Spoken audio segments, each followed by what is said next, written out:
There are two things that are very, very obvious that you should never ever do. So number one is you can never ever take a design from a designer's shop or their website and sell it off as your own. That's a big major no.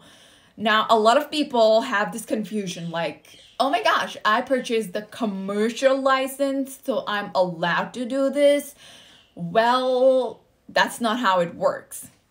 Now, a lot of people say that I don't give a damn what you're saying. I don't care. I'm still going to sell the digital files. I'm still going to do what I'm doing. Screw you, whatever, right? So what happens when you don't stop selling or sharing stolen designs? Number one, you're going to get a cease and desist letter from the designer asking you to politely remove the design from your shop. And let's say you still say, I don't care, I'm a badass, I'm still gonna do this.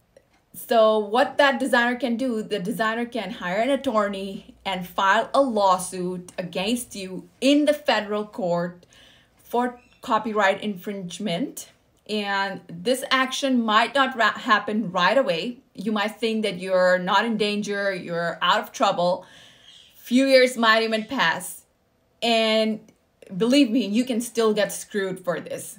Your bank account will be blocked. Your whatever supplies you have, they'll be seized. Your business will be shut down. And you're not going to get any notice. Trust me, you're not going to get any notice.